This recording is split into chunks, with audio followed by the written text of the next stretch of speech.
Ngayong nakalusot na sa ikalawang pagbasa, umaasa ang ilang mambabatas sa Kamara na makakaabot sana ang isinusulong na divorce bill sa ikatlo at huling pagbasa sa plenaryo bago ang nakatakdang session break. Giit naman ng ilan, dapat ay magkaroon ng stringent measure dahil baka raw maabuso naman ito ng mga Pilipino. May balitang A to Z si Kim Salinas. The ayes have it. House Bill number 9349 is approved on second reading. Aprobado na sa ikalawang pagbasa ang panukalang batas na absolute divorce na siyang magiging daan para mapawalang bisa ang kasal sa Pilipinas, partikular na ng ilang may problema sa kanilang mga relasyon. Kaya naman, isang pagbasa na lamang ang kailangan sa plenaryo ng Kongreso at tuluyan ng maipapasa sa mababang kapulungan ang House Bill number 9349. Nagkaroon pa ng mainit na interpolation nitong Miyerkules para mapag-aralan kung bakit nga ba ito dapat isabatas. It's important to point out, Mr. Speaker, that the Family Code defines marriage as a permanent union.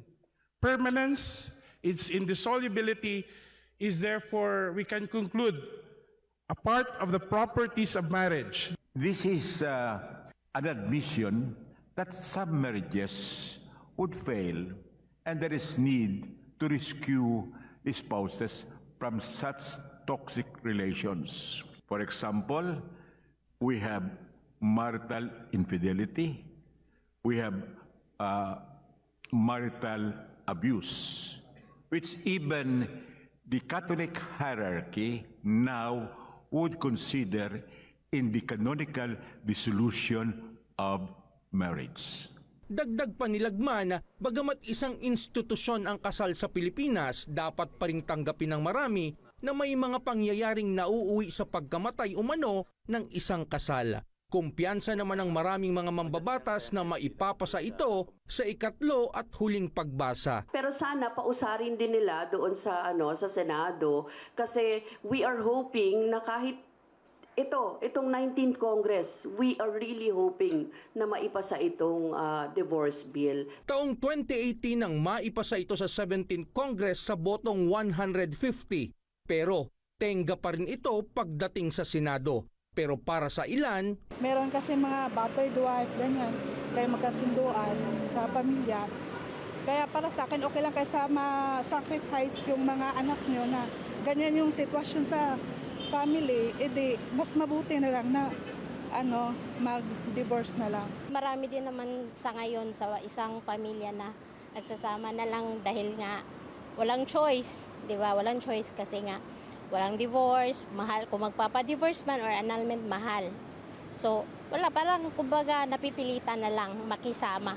Ayon naman kay Representative Sia Adjong, may kakilala siya na umabot ng halos 2 dekada bago lumabas ang resolusyon ng annulment case. Pero imagine, that was in the early 2000. So prior to our meeting pa, nag-file na siya. So imagine how she paid for all the process of the legal necessary documents, required fees for lawyers. I cannot estimate, but it has taken a lot of resources from her side. Hangad naman ng ilan na magkaroon ng stringent measure sa isinusulong na divorce. We don't want to promote the destruction of families, no? By putting divorce, samantalang mayroon naman tayong legal separation, meron tayong nullity of marriage, meron tayong annulment of marriage. Siguro kinakailangan mo nating isipin maigi yan, tapos magkakaroon tayo ng divorce. Dagdag pa ni Abante, hindi pwedeng ihiwalay ang religious matter pagdating sa batas at mismong Almighty God